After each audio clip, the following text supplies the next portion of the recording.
नमस्कार, स्वागत है आप सभी का डीडी न्यूज के इस खास बुलेटिन एक्सप्रेस 100 में, जहां हम आपके लिए लेकर आते हैं राजनीति, मनोरंजन, देश, दुनिया, खेल और व्यापार जगत की सभी बड़ी खबरों को एक्सप्रेस यानी फटाफट अंदाज में। मैं हूं चंद्रशेखर जोशी। तो आइए शुरू करते हैं तेज खबरों का सिलसिला। प्रधानमंत्री नरेंद्र मोदी ने वीडियो कॉन्फ्रेंसिंग के माध्यम से स्मार्ट इंडिया हैकाथॉन 2022 के ग्रैंड फिनाले को संबोधित किया। इस कार्यक्रम में पीएम ने युवाओं से संवाद भी किया। पीएम ने कहा, पिछले 7-8 वर्षों में देश एक के बाद एक क्रांति करते हुए तेजी से बढ़ रहा है आगे। प्रधानमंत्री ने इनोवेटर्स को नए संकल्पों की पूर्ति के लिए जय अनुसंधान का ध्वजवाहक बताया। कहा, अमृतकाल का ये 25 वर्ष का समय अभूतपूर्व संभावनाएं लेकर आया। प्रधानमंत्री ने कहा, 21वीं सदी का भारत अपने युवाओं पर भरपूर भरोसा करते हुए बढ़ रहा है आगे। कहा, नवोन्मेष सूची में भारत की बढ़ी है रैंकिंग। रक्षा मंत्री राजनाथ सिंह आज नई दिल्ली में तंजानिया की रक्षा और राष्ट्रीय सेवा मंत्री डॉक्टर इस्टर गोमेना लॉरेंस टैक्स के साथ द्विपक्षीय वार्ता करेंगे। द्विपक्षीय वार्ता के दौरान दोनों नेता भारत तंजानिया के बीच रक्षा सहयोग की समीक्षा करेंगे और रक्षा उद्योग में सहयोग सहित द्विपक्षीय संबंधों को और मजबूत करने के नए विकल्पों पर चर्चा करेंगे। डॉक्टर टैक्स भारत में अपने प्रवास के दौरान हैदराबाद भी जाएंगी, जहां वो भारतीय रक्षा उद्योगों के साथ बातचीत करेंगी। केंद्रीय गृह मंत्री अमित शाह ने कल जम्मू कश्मीर की सुरक्षा व्यवस्था पर एक उच्च स्तरीय बैठक की अध्यक्षता की। बैठक में जम्मू कश्मीर के उपराज्यपाल मनोज सिन्हा के अलावा एनएसए अजीत डोभाल, केंद्रीय गृह सचिव अजय भल्ला और कई केंद्रीय बलों और सुरक्षा एजेंसियों के प्रमुखों ने हिस्सा लिया। सुरक्षा बैठक के बाद गृह मंत्री ने जम्मू कश्मीर के विकास और प्रशासनिक मुद्दों को लेकर भी एक अहम बैठक की अध्यक्षता की। केंद्रीय गृह मंत्री ने कहा, प्रधानमंत्री के समृद्ध और शांतिपूर्ण जम्मू कश्मीर के विजन को पूरा करने के लिए सुरक्षा बलों और पुलिस को सीमा व एलओसी को अवैध बनाने के लिए समन्वित प्रयास रखना चाहिए जारी। गृह मंत्री ने कहा, जम्मू कश्मीर के लोग सुरक्षा बलों की मदद से इस छद्म युद्ध पर निर्णायक विजय प्राप्त करेंगे। निर्वाचन आयोग ने झारखंड के मुख्यमंत्री हेमंत सोरेन द्वारा पत्थर खनन का पट्टा प्राप्त करने के मामले में राज्यपाल रमेश बैस को अपनी रिपोर्ट सौंपी। अब सबकी नजरें राजभवन के फैसले पर टिकी। राज्यपाल रमेश बैस आज इस पर ले सकते हैं फैसला। भाजपा ने राज्यपाल से मुख्यमंत्री हेमंत सोरेन को जनप्रतिनिधि अधिनियम 1951 के अंतर्गत लाभ के पद पर रहते हुए खनन पट्टा प्राप्त करने के लिए उन्हें अयोग्य घोषित करने की मांग की थी। दिल्ली सरकार ने आज विधानसभा का एक दिवसीय विशेष सत्र बुलाया है। सत्र 11 बजे से शुरू होगा। दिल्ली में कथित शराब घोटाले को लेकर आम आदमी पार्टी और भारतीय जनता पार्टी के बीच राजनीतिक उठापटक के कारण बुलाया गया है ये सत्र। भाजपा ने आम आदमी पार्टी सरकार पर दिल्ली आबकारी नीति में भ्रष्टाचार करने का आरोप लगाया है। वहीं आम आदमी पार्टी का आरोप है कि भाजपा दिल्ली सरकार को सत्ता से बेदखल करने की कर रही है कोशिश। मौसम विभाग ने उत्तराखंड में अगले 5 दिन के लिए बारिश का येलो अलर्ट जारी किया। प्रदेश के पर्वतीय क्षेत्र में तेज बारिश का पूर्वानुमान व्यक्त किया गया। मौसम विभाग ने 27 से 29 अगस्त तक समूचे राज्य में बारिश होने की बात कही। मौसम विभाग की चेतावनी को देखते हुए प्रशासन और राज्य आपदा मोचन बल सतर्क। प्रशासन ने प्राकृतिक आपदा से निपटने के लिए सभी आवश्यक संसाधन जुटाए। संवेदनशील क्षेत्र के लोगों को सतर्क रहने को कहा गया। उत्तर प्रदेश के प्रयागराज में बीते 2 दिन से गंगा और यमुना नदी का जलस्तर लगातार बढ़ रहा है। नदियों का पानी लोगों के घरों तक पहुंचा। दोनों नदियों के उफान की वजह से तटीय इलाकों में बसे मोहल्ले बाढ़ की चपेट में आए। बड़ी संख्या में लोग पलायन करने पर मजबूर। मध्य प्रदेश में भारी बारिश के कारण जनजीवन अस्त व्यस्त हुआ। मुरैना में खतरे के निशान से ऊपर बह रही चंबल नदी के कारण दर्जनों गांव बाढ़ग्रस्त हुए। सेना, पुलिस और एसडीआरएफ की टीमें लोगों को बाढ़ से निकालकर सुरक्षित स्थानों पर पहुंचाने में जुटी हुई हैं। सेना के हेलीकॉप्टर की मदद से कई लोगों को सुरक्षित बाहर निकाला गया। मध्य प्रदेश के भिंड में भी स्थिति भयावह, यहां भी कई गांव बाढ़ग्रस्त। प्रशासन प्रभावित गांवों में पहुंचा रहा है हर संभव मदद। चेन्नई और उसके आसपास के इलाकों में गुरुवार को अचानक कुछ घंटों के लिए तेज बारिश हुई। जल जमाव के कारण कुछ क्षेत्रों में ट्रैफिक जाम हुआ। मौसम विभाग ने अगले 5 दिनों के लिए तमिलनाडु के कुछ इलाकों में भारी बारिश की आशंका जताई। तिरुवल्लुर, चेन्नई, कांचीपुरम और चेंगलपट्टू जिलों के कुछ क्षेत्रों में मध्यम गरज के साथ तेज बारिश होने की संभावना। प्रधानमंत्री नरेंद्र मोदी आगामी 27 और 28 अगस्त को गुजरात के दौरे पर रहेंगे। पीएम 27 अगस्त को अहमदाबाद के साबरमती रिवर फ्रंट में खादी उत्सव को संबोधित करेंगे। प्रधानमंत्री 28 अगस्त को भुज में स्मृति वन स्मारक का उद्घाटन करेंगे। इसके बाद प्रधानमंत्री भुज में विभिन्न विकास परियोजनाओं का शिलान्यास और लोकार्पण करेंगे। प्रधानमंत्री के प्रयासों के परिणाम स्वरूप भारत में खादी की बिक्री में 4 गुना वृद्धि हुई है। गुजरात में खादी की बिक्री में 8 गुना वृद्धि हुई है। और यहां पर एक छोटा सा ब्रेक लेते हैं। An enchanting landscape, a myriad of adventures, an insight into spirituality, a glimpse of history. Experience the diversity. Ladakh Tourism. Discover yourself. Just look at it, sir. 0 to 100 in 5 seconds flat. Really? आपकी है? तुम्हें भी अपने बुढ़ापे में compromise नहीं करना है तो अभी से नेशनल पेंशन सिस्टम में इन्वेस्ट करो। नेशनल पेंशन सिस्टम ये 60 की उम्र तक पैसे बचाता और बढ़ाता है और फिर उन्हीं पैसों को हर महीने सैलरी की तरह आप तक पहुंचाया जाता है। 1800110708 और website www.pfrda.org.in। National pension system में इन्वेस्ट करने से टैक्स भी बचता है सर। National pension system. पेड़ लगाओ, पानी बचाओ, जनसंख्या को जनबाढ़ न बनाओ। IME Sahibabad, Ghaziabad, NCR। 27 years of excellence in higher education offers Radhika scholarship up to 50% of college fees. Break के बाद आपका स्वागत है और आइए खबरों के सिलसिले को और आगे बढ़ाते हैं। राष्ट्रपति द्रौपदी मुर्मू आगामी 5 सितंबर को नई दिल्ली में 46 अध्यापकों को राष्ट्रीय शिक्षक पुरस्कार 2022 से सम्मानित करेंगे। शिक्षा मंत्रालय का स्कूली शिक्षा और साक्षरता विभाग प्रतिवर्ष सर्वश्रेष्ठ शिक्षकों को राष्ट्रीय पुरस्कार से सम्मानित करने के लिए शिक्षक दिवस पर राष्ट्रीय समारोह का आयोजन करता है। उच्चतम न्यायालय ने झारखंड लोक सेवा आयोग की 6ठी राज्य सिविल सेवा परीक्षा में चुने गए 326 उम्मीदवारों की नियुक्ति के मामले में झारखंड उच्च न्यायालय के आदेश को खारिज कर दिया। उच्चतम न्यायालय ने कल 326 उम्मीदवारों को नौकरी देने के पक्ष में अपना फैसला सुनाया। इससे पहले झारखंड उच्च न्यायालय ने 6ठी सिविल सेवा परीक्षा के लिए आयोग की वरीयता सूची और सिफारिशों को रद्द कर दिया था। उच्चतम न्यायालय धन शोधन निवारण अधिनियम में प्रमुख संशोधनों को सही ठहराए जाने पर 27 जुलाई के अपने फैसले की समीक्षा करने की मांग करने वाली याचिकाओं पर सुनवाई के लिए सहमत हुआ। खंडपीठ ने धन शोधन निवारण अधिनियम के तहत आपराधिक मुकदमा चलाने, छानबीन करने, संपत्ति जब्त करने और गिरफ्तारी के अधिकार के प्रावधानों को सही ठहराया था। भारत के मुख्य न्यायाधीश के शपथ ग्रहण समारोह के कारण कल राष्ट्रपति भवन के प्रांगण में चेंज ऑफ गार्ड समारोह नहीं होगा आयोजित। राष्ट्रीय स्वच्छ गंगा मिशन ने आगरा के लिए लगभग 583 करोड़ रुपए के सीवेज ट्रीटमेंट प्लांट्स के विकास के लिए समझौते पर हस्ताक्षर किए। समझौते के तहत आगरा शहर से यमुना नदी में अनुपचारित सीवेज प्रवाह रोकने के लिए 177.6 MLD क्षमता वाले सीवेज ट्रीटमेंट प्लांट्स का निर्माण होगा।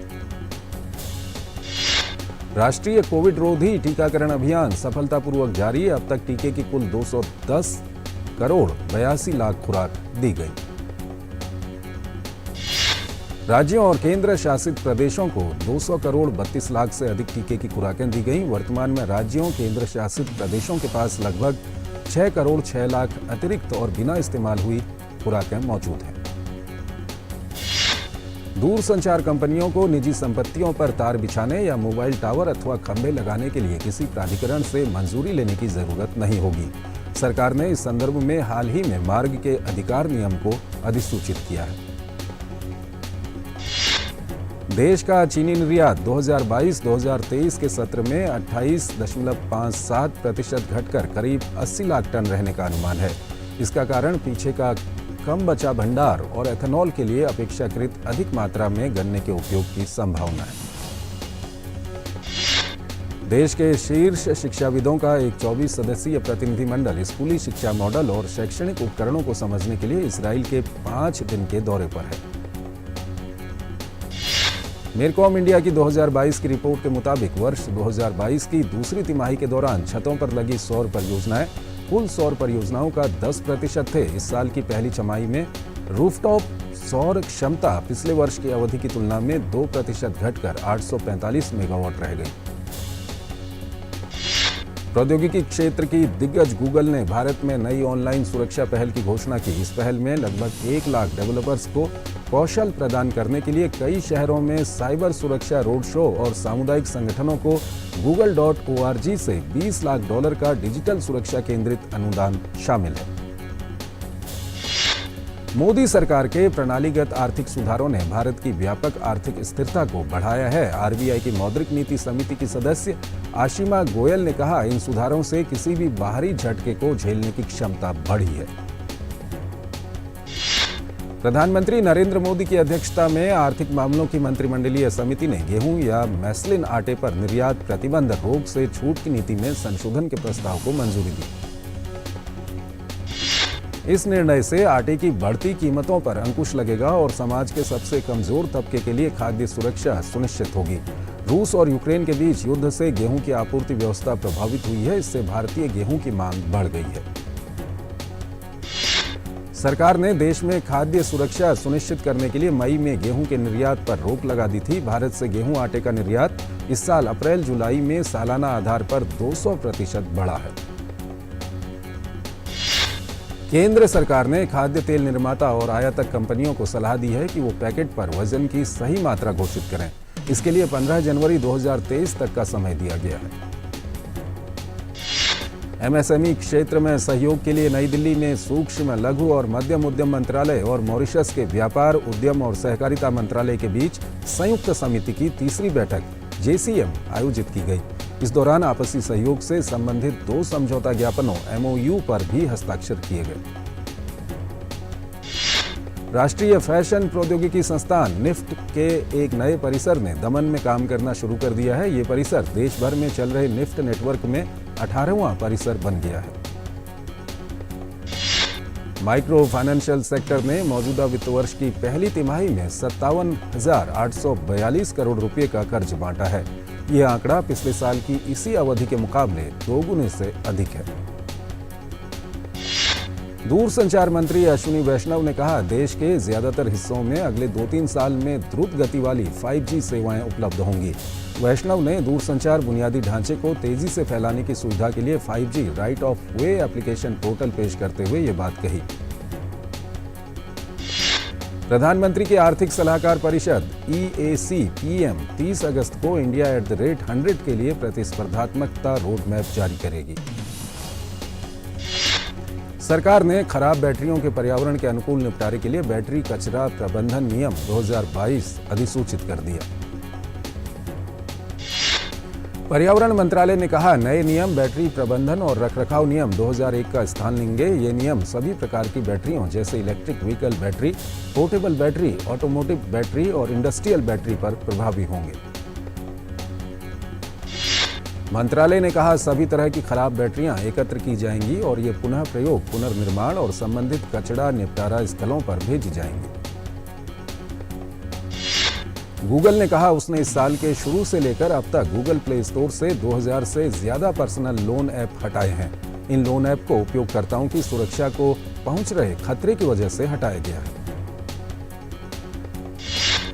S&P ग्लोबल रेटिंग्स के निदेशक एंड्रयू वुड ने कहा है कि देश का बाह्य बही खाता मजबूत है। भारत के पास पर्याप्त विदेशी मुद्रा भंडार है, जिससे देश ऋण संबंधी दबाव बर्दाश्त करने में सक्षम है। अमेरिकी राष्ट्रपति जो बाइडेन और यूक्रेन के राष्ट्रपति वोलोदिमीर ज़ेलेंस्की ने रूस से ज़ापोरिज़िया परमाणु ऊर्जा संयंत्र का नियंत्रण यूक्रेन को सौंपने का आह्वान किया। व्हाइट हाउस की प्रेस सचिव काराइन जीन पेरे ने कहा कि बाइडेन और ज़ेलेंस्की के बीच हुई टेलीफोन वार्ता के दौरान बाइडेन ने यूक्रेन की संप्रभुता की रक्षा करने के लिए अपनी प्रतिबद्धता भी जताई। काराइन जीन पेरे ने कहा कि रूस को परमाणु संयंत्र के आसपास विसैन्यीकृत क्षेत्र के लिए सहमत होना चाहिए और IAEA की यात्रा की अनुमति देनी चाहिए, जिससे संयंत्र की सुरक्षा की जांच जल्द हो सके। यूक्रेन के ऊर्जा मंत्री जर्मन गलुशेंको ने कहा कि अंतर्राष्ट्रीय परमाणु ऊर्जा एजेंसी आने वाले दिनों में ज़ापोरिज़िया परमाणु ऊर्जा संयंत्र का दौरा कर सकती है। जर्मन गलुशेंको ने कहा कि ज़ापोरिज़िया संयंत्र यूक्रेन का संयंत्र है, जिस पर रूसी हमलावरों का कब्जा है। इस संयंत्र के पास रूसी गोलीबारी से परमाणु आपदा का संकट पैदा हो सकता है। यूक्रेनी ऊर्जा मंत्री ने कहा, यह काफी महत्वपूर्ण है कि IAEA मिशन संयंत्र के आसपास की स्थिति पर नजर बनाए हुए है। ताइवान में चीन के विरोध के बावजूद अमेरिकी नेताओं की ताइवान यात्रा का सिलसिला जारी है। अमेरिकी सीनेट में वाणिज्य और सशस्त्र सेवा समिति की सांसद मार्शा ब्लैकबर्न गुरुवार की देर रात ताइवान पहुंची। मार्शा ब्लैकबर्न आज ताइवान के राष्ट्रपति से मुलाकात करेंगी। ताइवान के विदेश मंत्रालय ने मार्शा ब्लैकबर्न की यात्रा पर खुशी जताते हुए कहा कि अमेरिकी नेताओं ने एक बार फिर ताइवान का दौरा करके अपने दृढ़ समर्थन और प्रतिबद्धता को दर्शाया है। ताइवान ने कहा कि मार्शा ब्लैकबर्न की यात्रा से सुरक्षा और व्यापारिक संबंधों में व्यापक रूप से विचारों का आदान प्रदान होगा। नाटो के महासचिव जेन्स स्टोल्टेनबर्ग कनाडा के 3 दिवसीय दौरे पर हैं। नाटो के महासचिव जेन्स स्टोल्टेनबर्ग और कनाडा के प्रधानमंत्री जस्टिन ट्रूडो ने कनाडाई आर्कटिक में एक रडार स्टेशन का दौरा किया। जलवायु परिवर्तन और रूस यूक्रेन संघर्ष के बीच आर्कटिक सुरक्षा पर ध्यान केंद्रित करती ये यात्रा काफी महत्वपूर्ण मानी जा रही है। जेन्स स्टोल्टेनबर्ग और जस्टिन ट्रूडो ने कैम्ब्रिज बे नूनावुत में north warning system radar station पर शोधकर्ताओं, सैन्य कर्मियों और स्थानीय अधिकारियों के साथ बैठकें की।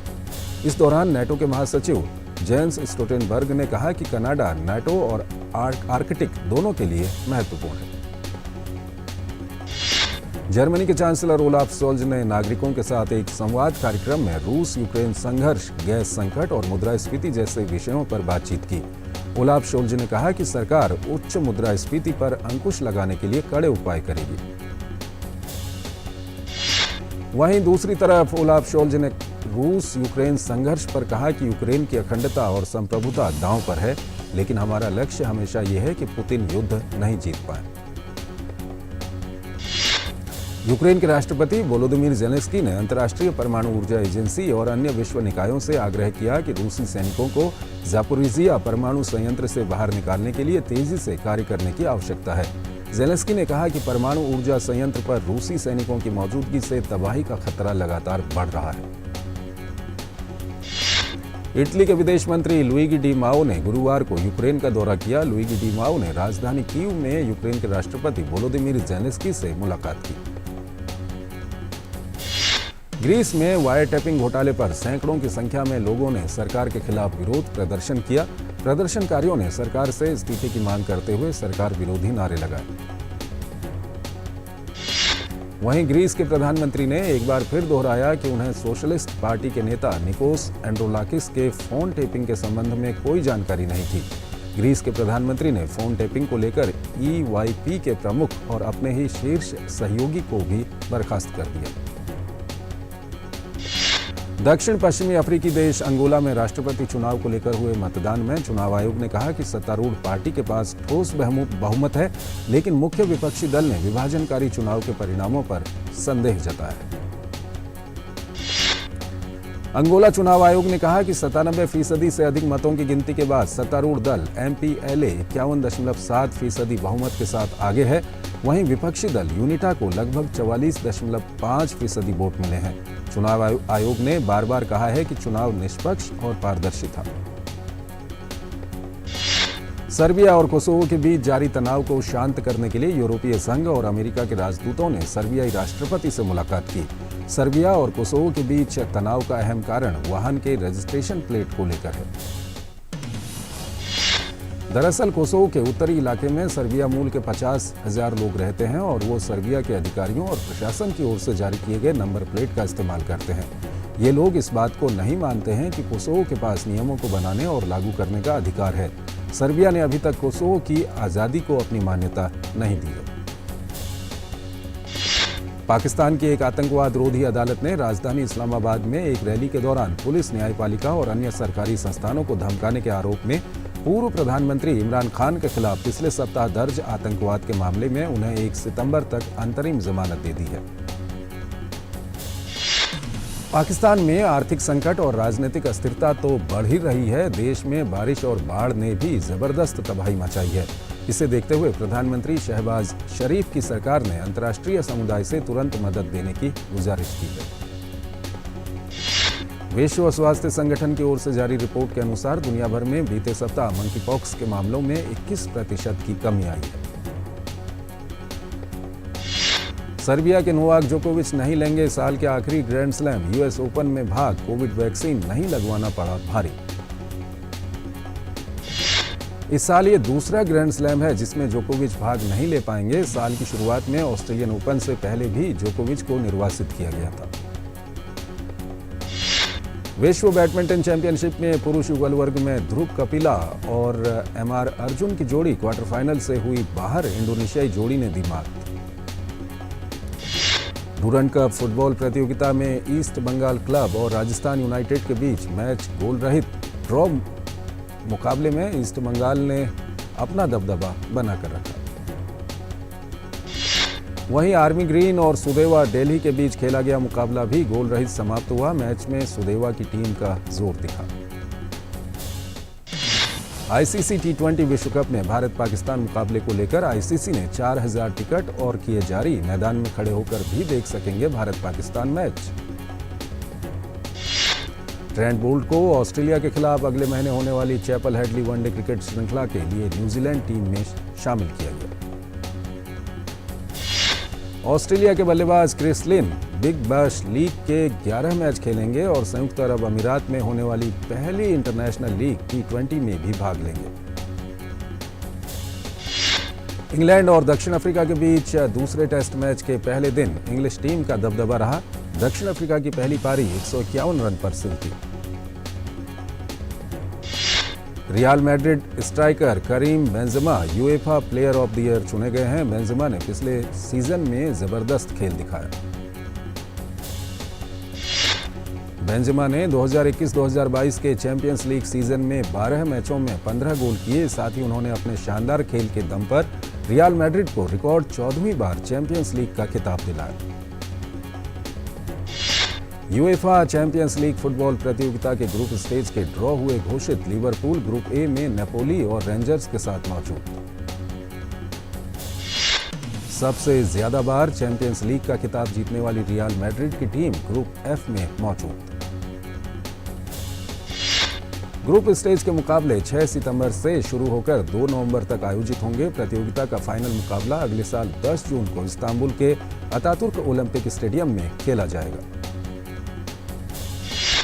अमेरिका की सेरेना विलियम्स यूएस ओपन के अपने पहले मैच में मॉन्टेनिग्रो की डेनका कोविनिच से भिड़ेंगी।